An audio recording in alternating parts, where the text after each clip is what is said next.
remember my goal is. Hello, everybody. Thanks so much for joining. I'm Dr. Regina, and what am I going to tell you today? We're going to talk about the difference between neurodivergence and developmental disabilities. Sometimes they overlap, sometimes they're totally different. And I do see that for whoever's going to be seeing me, I think that's Instagram. That was awful close. So I'm just going to back up a little bit and just sit and have a conversation with you. A very short conversation. We're going to be in here about 10, 15 minutes, but that's plenty of time for me to talk about the differences. So we used to talk a lot about developmental disabilities, and it is National Developmental Disabilities Month. However, the newer term that you hear all the time is neurodivergence. Now, what's the difference? Developmental disabilities, as the term implies, started somewhere in development. Usually we think in childhood, but guess what? A lot of people don't get diagnosed until they're older. For example, lots of people who are adults have children or a family member with autism, and then they realize, oh, maybe I'm on the spectrum. And then they'll come to a practice like mine, and they will talk about the fact that they've always been a little different than other people. They have very specific things that they like or dislike. Maybe they have sensory processing difficulties. They're very particular about different scents or sensations. And then we do a few diagnostic tests and realize, yes, you are on the autism spectrum. But the spectrum is quite wide. You know that there are 3 stages for autism. And we no longer use the terms, well, some people still do, but low functioning or high functioning, or verbal versus nonverbal, because a person may be nonverbal, but quite intelligent. They just use speech in a different way. So they may be non-speaking, but still very verbal.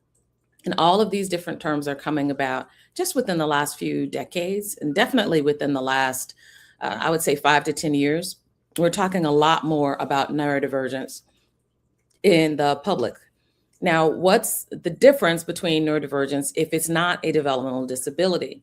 So neurodivergence could be that you have ADHD or attention deficit disorder or attention deficit hyperactivity disorder, and you would be considered someone who's neurodivergent.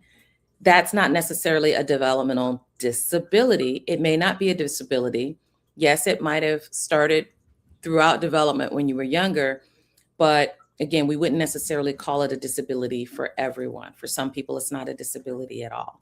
I've had some people say, hey, it's my superpower. It helps me to be hyper-focused on certain things and kind of allow certain distractions and other things to kind of fade out of the background, while other people are kind of like Hammy from that TV show where every little light, every little thing just attracted him and got him off topic. I have usually, probably for the last 20 years at least, thought about autism and to some extent ADHD as basically being a different operating system, right? Different, not less, as Temple Grandin would say about autism. And then for ADHD, I tell people it's like some people are iPhones or function on the Apple iOS system, whereas other people focus or function on the Android system. Neither is better or worse, it's just different. And now we've got a way to have communication between both. But I don't know if you remember back in the day, like the 80s and 90s, where if you had an Apple device, for example, you couldn't even have conversations with anything that was Android. Now you can have conversations. So just like the science is advancing and culture is advancing and our knowledge and awareness are advancing, when a person says, hey, I'm neurodivergent, we don't automatically say, oh, they're an Apple, I want nothing to do with them, because we can't even have a conversation. No, it's more of a, okay, well, I know I just can't, put my phone next to your phone and have it automatically communicate, or put my phone next to your phone and have it automatically airdrop. I've got to go through 1 or 2 steps to translate your communication style or your communication information into my style, which is just the way that I think about it. Again, neither is better or worse. I have both Apple and Android devices, sort of, and I like them both for different reasons. There are some things that are incredibly savvy when it comes to Apple devices. And then there are some things that make me a little bit frustrated. I think it's the same thing if a person says, hey, I have ADHD, or I'm on the autism spectrum, or have some other concern. Initially, it might be a little difficult, but over time, again, you kind of get used to your picadillos, as people used to call them. Now, how about other types of neurodivergence? Basically, it just means that the way that your brain functions, it's not what we call neurotypical. We used to use the term normal, but really, what is normal? Like, really, what's normal? Um, I don't know if I know anybody that's completely 100% normal. And if that person was normal, who's making the definition of what normal is? So that's why we might say neurotypical, because that means the majority of population don't have ADHD. The majority of population aren't on the autism spectrum. The majority of population don't have cerebral palsy or MS or some other type of different ability or disability. So those are the kind of the main differences, at least the way I think about it, when it comes to neurodivergence and developmental disabilities. But guess what? In our office, we see both. And I get excited when I get to meet a person that works on a different operating system than I do, or thinks about things from a different perspective than I do, because I think differences matter and differences add to variety. If anybody's ever seen the old Robin Hood movie with Morgan Freeman, the little boy looks at Morgan Freeman, who's a Moor, and he said, "Did God paint you?" And he said, "What?" He said, "Did God paint me?" He says, "Well, I guess, yes, God did paint me." And he says, "Well, why?" And he says, "Well, because I believe that Allah likes variety." And I agree. I totally agree with that. Completely vibe with that part of the movie, as well as some other parts of the movie. But to stay on topic and not run away with Morgan Freeman and Kevin Costner and other things from Robin Hood, sticking with what we're talking about, I think we all could benefit from looking at others' perspectives and just kind of getting to know, why does a person think the way they think? Why do they look at these things the way that they're looking at them? Because that's what it's all about. Divergence, by definition, it means not meeting in the middle. It means parting of ways, right? There's diversity in the way that we think. There's diversity in the way that we look at things, our perspectives. And I can't think of a better way to be honest with you, than to want to learn and be interested in the way others think, the way others act, and the way others live. I mean, that's one of the main reasons that we want to travel, correct?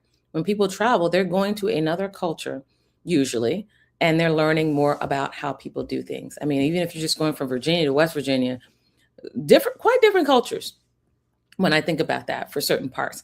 But there's a beauty and a wholeness in both. Going from California to Oregon or New Mexico to Minnesota, all of these are different cultures just within the United States. Not to mention, if I go from here to Europe or Asia or another country on the continent of Africa. So I want you to think about these things. Not only are we thinking about neurodivergence and the way that our brains operate, but today pledge to be divergent in the way that you think, in the way that you perceive others, and in the way that you decide to maybe even tackle a problem or two. How cool would that be? All right, well, I am Dr. Regina, and I hope you have listened to this, have taken this to heart, and that you will join me next month in the month of April, because we'll be talking about all things neurodivergence and developmental disabilities. We'll be talking a lot about autism, because April is Autism Awareness Month. And every single weekday, it is my hope to either post or go live so that we can share some insights with you, especially about some difficulties that people might run into when they realize that they are neurodivergent or they are dealing with a developmental disability. There are ups, there are downs, there are positives, and there are lows related to all of them. So let's talk about that. And yes, I do agree. I'm seeing some of the comments. You're very welcome for the information that I'm sharing. I hope to share more. Please leave in your comments anything that you'd like to hear more about. And truly, there is adventure and excitement in diversity. I completely 100% agree. All right. Well, it's been a pleasure chatting with you guys. And again, if there's something else that you want to hear, definitely put something in the comments. You can like and subscribe if you like. If you want to see some of the additional information that we're going to be posting along the way, would love to be able to share more with you all. But I really want to share things that are of importance to you. I know what I know, but I don't know what you know, and I don't know what you want to hear more about. So please share and let me know what it is that you'd like to learn more about. You all take care and have a very blessed day on purpose.